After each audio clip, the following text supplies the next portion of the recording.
Dear students, welcome to a new video for the Pure Mathematics course.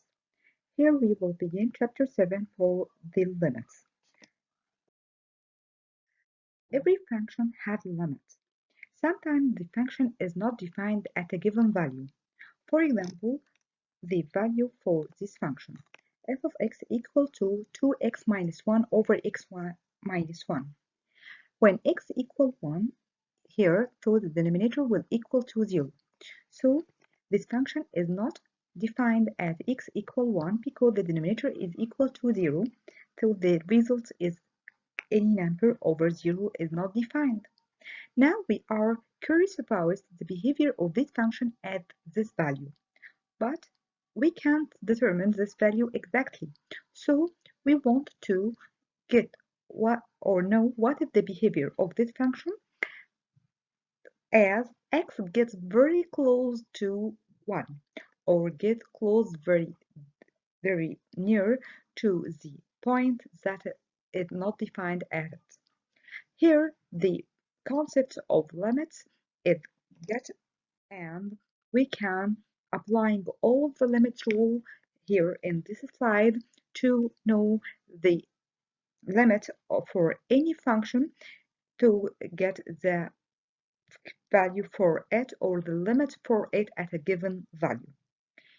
In the first point or first rule, when limits f of x when x tends to a, where lim, which is the abbreviation for the limit, and x, the value or variable, where this arrow is represented for the limit tends to, not equal to, a given value which or number which is a. So if f of x is a constant number, so the limit of the constant function at this point when x tends to a given number is the same value for this constant. Number 2, the limit of a power x variable x to the power n when x tends to a is equal to a over n. We substitute x by the number and get the value for any positive integers n. Number 3, limit for two functions added or subtracted from each other is equal to the limit for the first function when we add it or subtract it from the second function. Number 3, limit when two functions are multiplied by each other is equal to, as we distribute the limits for the two functions, so equal to limit f of x when x tends to a times limit g of x when x tends to a. Number 5, if we multiply a constant by a function and we want to get the limit of the variable in this function when x or the variable tends to a given value a, so we can get the constant outside the limit and get first the limit and then multiplying the result with this limit. Number 6, when we have two functions divided by each other, we can get the limit of the two functions equal to limit of f of x when x tends to a over limit g of x when x tends to a. Note that the denominator never equal to 0. Finally, the limit of root or nth root for the function f of x when x tends to a equal to the nth root when a limit is inside the root or radical sign limit f of x when x tends to a. Now move to the numerical example for the limits. Limits when x is tends to 2, here is the constant function, so equal to 7. Or when x tends to -5, when the function is 7, also is equal to 7. Number p, limit when x equal to 6, x squared, like the rule 2 in the previous slide, so we substitute x with 2, x with 6, and 2p6 to the power 2 equal to 36. Finally, number C when limit when t tends to -2. So we substitute t with -2 to the power 4 equal to 16. Another algebraic manipulation for the limits. If we have two limits that f of x equal to g of x for all x not equal to a, then the limit is equal to limit f of x when x tends to a equal to the limit g of x when x tends to a. Find the limit. Here we can substitute each x by -1 to get the value so that -1 square equal to limit x minus 1. We first simplifying this rule to be limit x minus 1 times x plus 1 over x plus 1. So here eliminate x plus 1 with x plus 1 to get limit x minus 1 when x tends to -1. Then substituting -1 in the function to get the value equal to -2. Now we will move to another very important topic in the limits, that is limits at infinity. As we mentioned before, for solving the equalities, that we get the solution of the x or the domain for x is from, for example, 3 up to positive infinity, like this, or negative infinity up to 2, like this. So, what is the value of the function when it's equal to negative infinity or positive infinity? We should get it by using the limits. So, if we have a function limit x when it tends to infinity 4 over x minus 3 minus 5 all to the power 3. Substituting each x by infinity, but at infinity it's not a number. What we can do, imagine that if x is very large number with positive large number because it's a positive infinity, so the value will equal to 4 over very large number in the denominator, so the value will be 0. The same for the next example. Limit the x when x tends to negative infinity, not positive infinity, okay, root x4 minus x. Here substitute x by negative infinity. 2p 4 plus infinity, so 4 plus infinity, root 4 plus infinity. What is the value of infinity? It's a very big number up to positive infinity. So we can take the root of it, which is equal to infinity. More practice on these points, you will be qualified enough. Here, find the limit if it exists. If it exists, means that maybe the function have no limit. Take care from this result. Number A, limit x when it tends to negative infinity, limits this polynomial. To be more simple, when we have polynomial like this, we concentrate on the biggest power, and all the other powers may be equal to 0 because we substituted it by negative infinity and this is 0.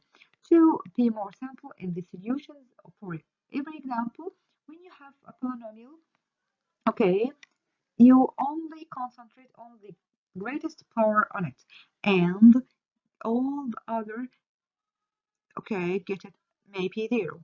So here the greatest power is x to the power 3. So our example will be, what is the limits of x to the power 3 when x tends to negative infinity? This means that we substitute negative infinity, x with negative infinity to the power 3. I mean that negative number multiplied by itself 3 times, also the answer will be negative infinity. Take another example. Limit x when it tends to negative infinity. What is the greatest power, which is here, and the other value will eliminate it and make equal to 0. So our function will be here limit x when it tends to negative infinity minus 2x to the power 3 equal to positive infinity. Now we will substitute here negative 2 times negative infinity to the power 3 limits when x tends to negative infinity to get the value equal to negative 2 times negative infinity, which is negative times negative equal to positive infinity. Take care from your result and the signs of your result. Finally, we will take how the point or the rule for how to calculating if we have two polynomials divided by each other. We have three cases for the result. Maybe it's have 0 or no limit or negative 3 or number. If the degree of the greatest power of in the denominator is less than the degree of the greatest power in the denominator, so the value of the function will be 0. Let's apply this rule. We have two polynomials here, okay, negative x squared minus 5x over x to the power 3 plus x squared. What's the greatest power in the denominator, which is x squared, and all the other values will be equal to 0. And what is the greatest power in the denominator, which is x to the power 3 and all here. Now compare the greatest power here and here. We note that the power in the denominator is less than the power in the denominator, so the value without any calculations, whatever the value of the limit is positive infinity or negative infinity, the value will equal to 0. Another rule, if the degree of the greatest power in the denominator is equal to the degree of the greatest power of the denominator, the value of the function will be the values of the coefficients. Let's see the rule. Here we have two polynomials. Limit x when it tends to infinity minus 3x to the power x to the power 5 minus 5x squared over x to the power 3 plus 9x to the power 5. Let's note that the greatest power in the denominator is x to the power 5 and the greatest power in the denominator is equal 9x to the power 5. So this value is not equal and all other values added or subtracted because we also only concentrated on the greatest power in the fraction. Here note that the greatest power in the numerator is 5 and in the denominator is 5, so the result will be the coefficients of the two values, negative 3 over positive 9. So the value of the limit is equal to negative 3 over 9 without any calculations. Finally, let's move to the third rule for the limits. If the degree of the greatest power in the numerator is more than the degree of the greatest power in the denominator, the function will have no limit. The function will have no limit. This means that we have two polynomials. The greatest power in the numerator here, we note that it's equal to x to the power 3.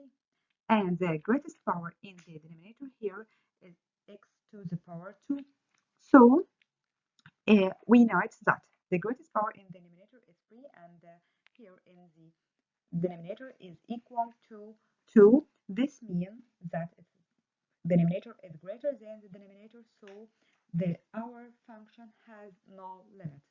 Our function has no limit is this our answer. Note that this solution is we get direct without any calculations for the this, and the degree of the denominator operational function is greater than the degree of the denominator then the function has no limits. as x tends to infinity, and also has no limits as x tends to negative infinity. And this is the answer. Okay, this is very easy rules and direct in application in these cases, and we can now solve by using this rule direct.